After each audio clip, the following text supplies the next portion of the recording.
जय हिंद, नमस्कार। मैं उमर जैदी स्वागत करती हूँ आप सबका एक बार फिर से हमारे आज के कार्यक्रम में। और आप सब जानते हैं कि रशिया और अमेरिका के बीच में यूक्रेन को लेकर पीस डील पर वार्ता अलास्का में होनी है। और इस पीस डील को पहले से ही लेकर जो अमेरिका है उसके की तरफ से धमकी आना शुरू हो गई है कि अगर पुतिन और ट्रम्प के बीच जो शांति वार्ता है, अगर उसमें कोई रिजल्ट नहीं निकला या उनके फेवर में नहीं बैठ रही है कहानी, तो वो भारत के ऊपर सेकेंडरी सैंक्शंस लगाएंगे।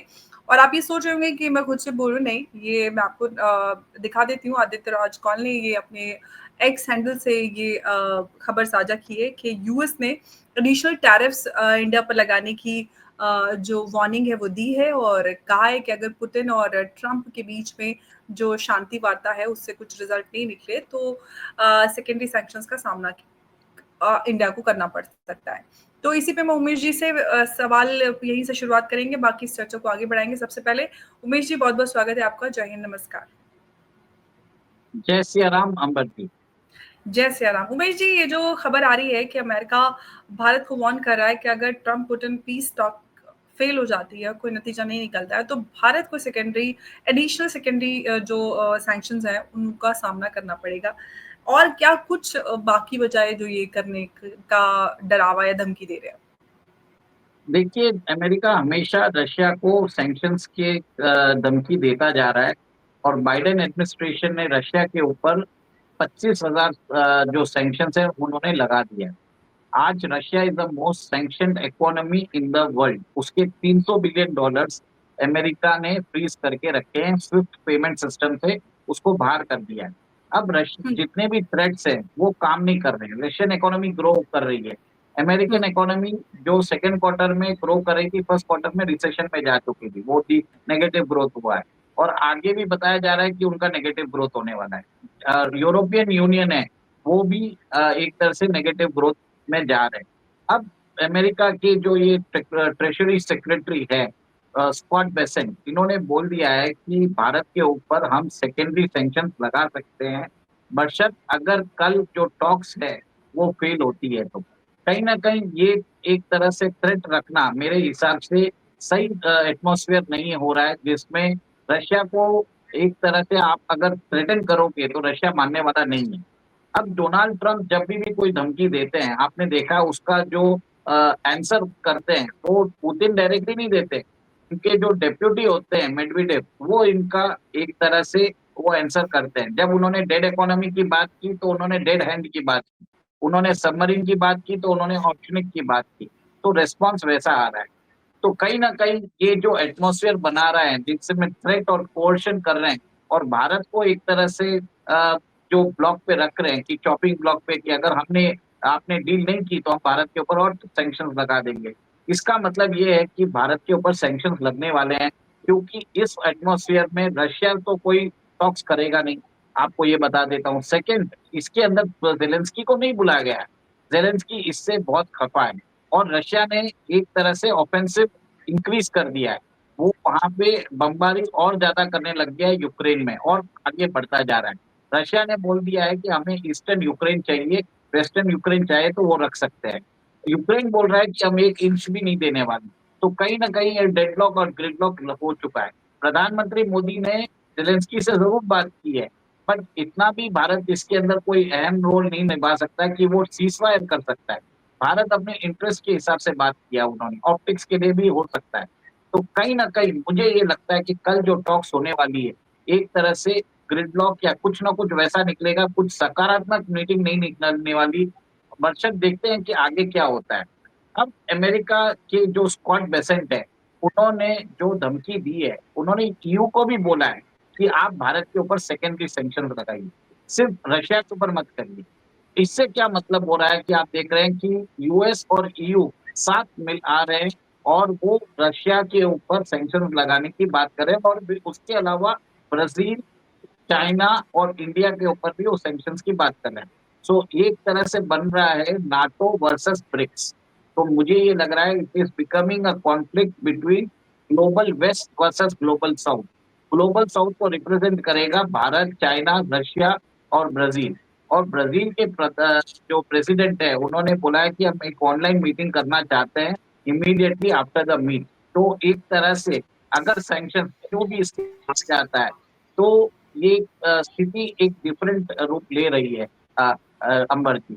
सेकंड, आप ये भी देख लीजिए एस&पी जो है उन्होंने भारत की अभी जी, रेटिंग मैं बढ़ाई है। उसी इसी पर आई थी कि एस&पी ग्लोबल ने भारत की जो रेटिंग है वो ट्रिपल बी माइनस से ट्रिपल बी प्लस कर दिया है। ये अपने आप में बड़ी बात है। क्या इसका असर ये जो एडिशनल सैंक्शंस की बात आ रही है उससे कुछ इसका लिंकेज समझ में आ रहा है कि क्या कुछ वहां से जाकर तार जुड़ते हैं कि क्या ये जो कुछ हो रहा है वो उसके चलते भी ये सारी चीजें नजर आ रही हैं?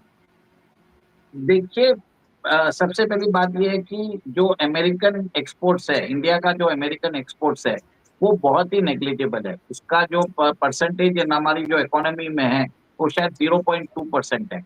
और अभी एस&पी ने बोल भी दिया कि इसका बहुत नेग्लिजिबल इम्पैक्ट पड़ने वाला है। भारत ने जो फिस्कल पॉलिसीज अपनाई है, उसके कारण वो it is very much capable कि अगर कोई भी एक्सटर्नल शॉक होता है, उसको मैनेज कर सकता है। इससे भी कहीं न कहीं अमेरिकन्स बौखला गए हैं और वो ईयू को बोल रहे हैं कि आप हमारे साथ सैंक्शंस करने में जॉइन करिए। अकबर जी, एक तरह से वर्ल्ड के अंदर मल्टीपोलर वर्ल्ड की स्थापना हो रही है, जहाँ पे हम ये देखेंगे कि जो अमेरिकन लेड इंस्टीट्यूशंस है, जैसे आईएमएफ है, वर्ल्ड बैंक है, यूएन है, उसके अगेंस्ट एक नया ब्लॉक क्रिएट होगा जिसमें ब्रिक्स होगा, उसके बाद एनडीबी रहेगा, एससीओ रहेगा, यूरेशियन नेटवर्क रहेगा। ये पॉसिबिलिटी नया नज़र आ रहा है। अब एक देखने वाली बात है कि ईयू कितना एक तरह से अमेरिकन डिक्टेट्स को मानता है, तो that is very much important. अगर ये हो गया तो we will see a clash of two blocks among each other, the west versus the east and global south. तो जिसका ये मेरा मानना है कि रिप्रकशन बहुत बढ़ने वाला है। इसके अंदर करेंसी वॉर बढ़ेगा, ट्रेड वॉर बढ़ेगा, एक तरह से रीअलाइनमेंट होने वाला है सप्लाईज का। हमें ऐसा भी देख सकते हैं कि भारत को एफएटीएफ ग्रे लिस्ट में डाल दिया जाए, भारत के ऊपर भी सैंक्शंस लगा दिया जाए, भारत के रिजर्व्स को भी एक तरह से वो एनीथिंग इज पॉसिबल। देखिए, ऐसा है कि हम ये सोचते हैं, ये मैं क्या बोल रहा हूँ, जो रशिया के साथ हुआ है वो भारत, चाइना और ब्राजील के साथ भी हो सकता है।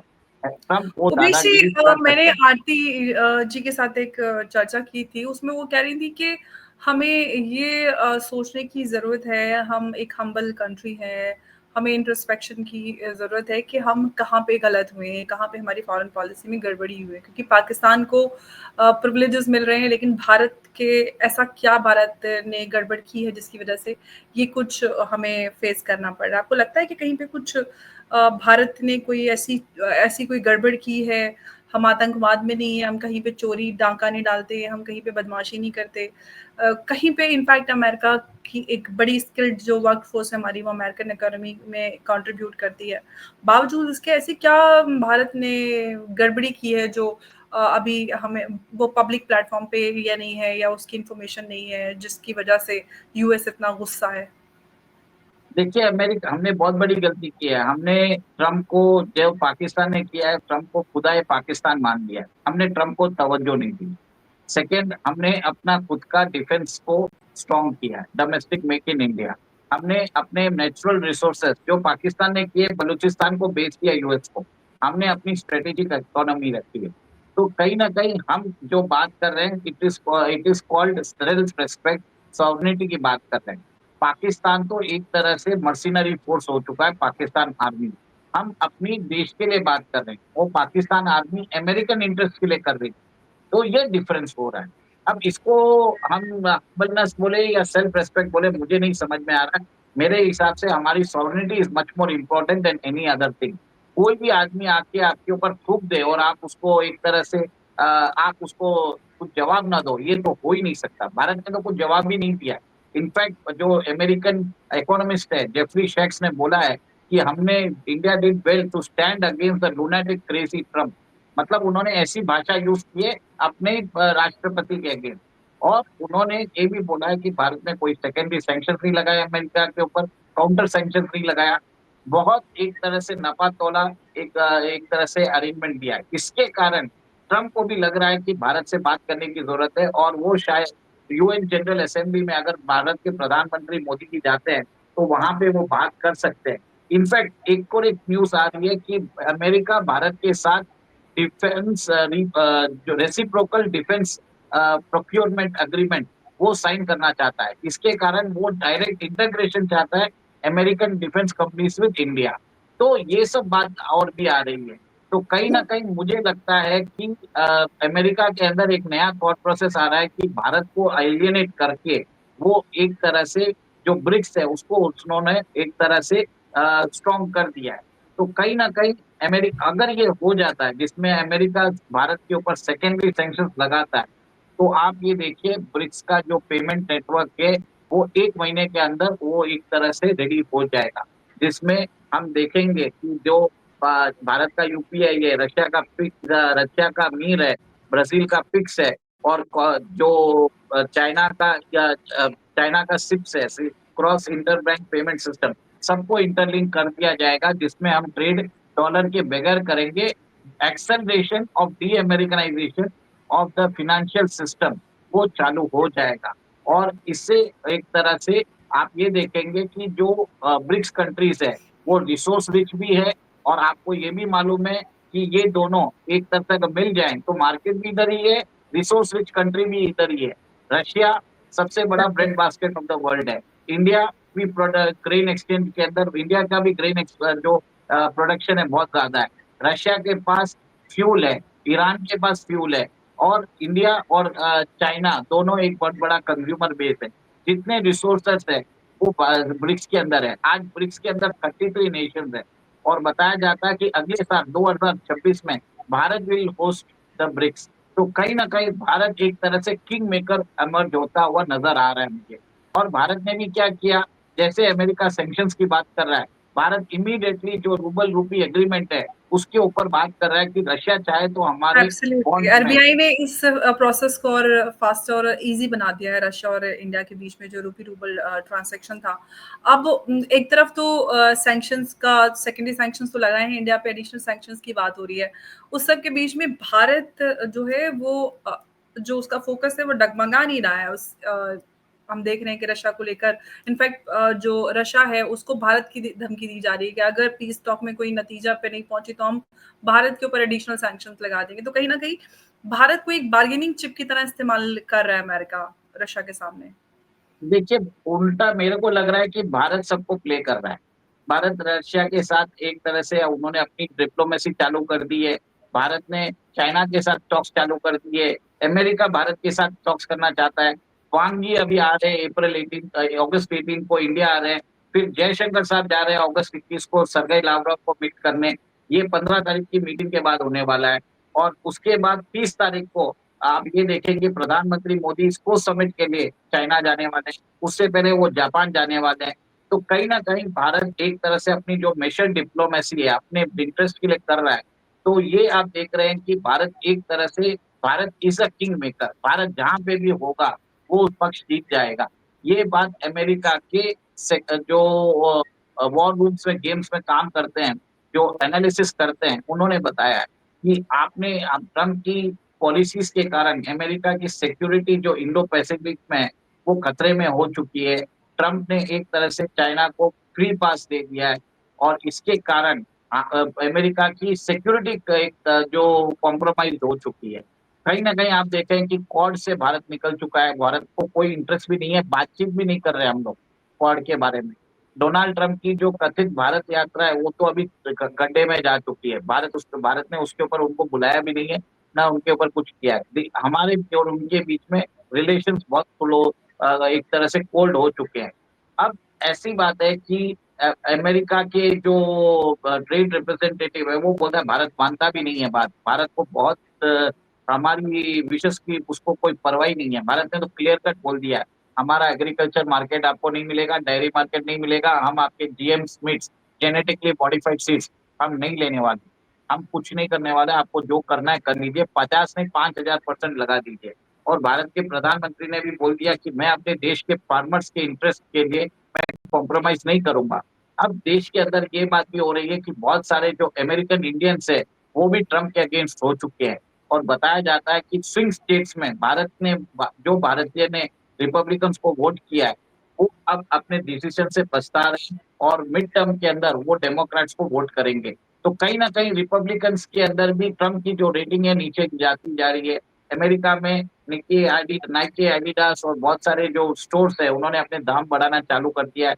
इन्फ्लेशन बढ़ रहा है, डिस्पोजेबल इनकम कम होती जा रही है। इनफैक्ट अमेरिकन वहाँ पे स्टॉक मार्केट सब्ज़ी, फल और जो रेगुलर चीज़ें हैं सारी की सारी बहुत महँगी हो चुकी हैं। आम लोग बहुत परेशान हैं अमेरिका में, और इनफैक्ट जो इंडियंस हैं जो बड़े सारे वहाँ पर इंडिया और अमेरिका के रिलेशंस को लेकर काफ़ी काम करते थे, वो सब भी सारा कुछ ठंडे बस्ते में चला गया। तो फिलहाल अमेरिका में रह रहे जो भारतीय हैं उनके ऊपर भी काफ़ी खतरा डगमगा रहा है। तो जो अमेरिका में रह रहे भारतीय हैं, उनको लेकर अगर हम बात करें तो क्या कुछ कुछ हम देख सकते हैं कि उनके ऊपर भी कुछ गाज गिर सकती है? ये जो भारत और डेफिनेट अमेरिका में तनाव चल रहा है। डेफिनेटली गिर रही है। देखिए अभी उनको जो रेमिटेंस टैक्स है वो लगाया गया उनके ऊपर। जिस हिसाब से रेशियल कमेंट्स हो रहे हैं, जिस हिसाब से वहाँ पे लोगों के रेशियल चूज कमेंट्स तो वहाँ पर सबके लिए होता है, जो उनके जैसा नहीं दिखता वो सबको परेशान करते हैं। ये रेसिज़्म वहाँ पर बहुत ज़्यादा स्ट्रॉन्ग है, चाहे ब्लैक्स हों या फिर व्हाइट भी हों, लेकिन वो उनसे थोड़े अलग दिखते हों, वो किसी और कंट्री से हों, तो उनको उनको लेकर उनके अंदर इस तरह की भावना होती है। डेफिनेटली होती है पर जी इसी के कारण बहुत ज़्यादा प्रॉब्लम्स भी हो रहे हैं इंडियंस को। इंडियन डॉक्टर्स को उनको अब्यूज़ किया जा रहा है। देखिए Indians make out around 1.5% of American population, पर वहाँ की मेडिकल में 8% जो काम करते हैं वो इंडियंस हैं।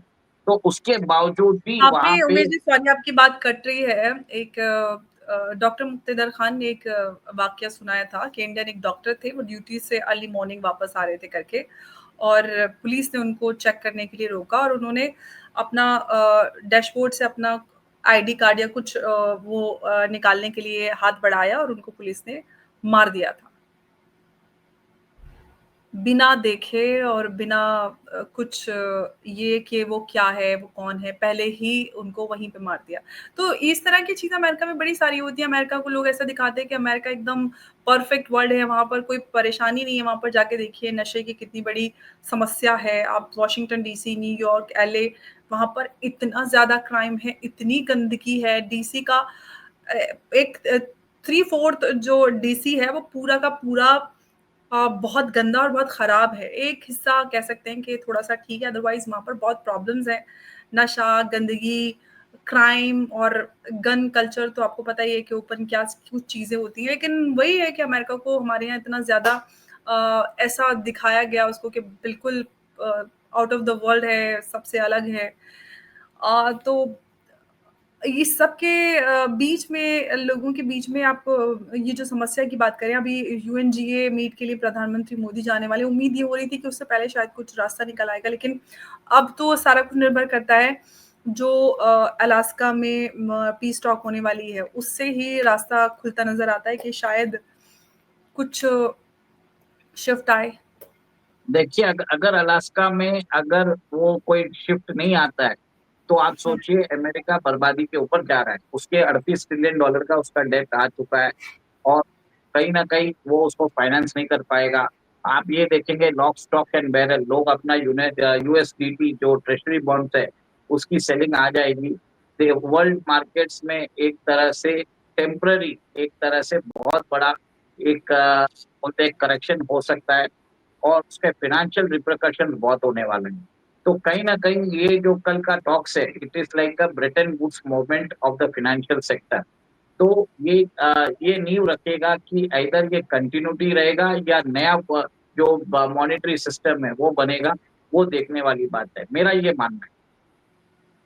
बिल्कुल, अलास्का की ये पीस टॉक जो है, ये काफ़ी कुछ सवालों के जवाब देगी, क्योंकि वहीं से सब कुछ निकल कर आएगा कि भारत और अमेरिका के जो रिश्ते हैं उनका क्या भविष्य है और क्या कुछ इस पूरे जो मल्टीपोलर वर्ल्ड है, जो एक ग्लोबल न्यू वर्ल्ड ऑर्डर तैयार हो रहा है, उसमें एक बड़ा शिफ्ट हम देखेंगे, या फिर पहले जैसा सब कुछ वापस नॉर्मल हो जाएगा अमेरिका और भारत के बीच में, और सब कुछ बैक टू नॉर्मल हम होते हुए देखेंगे।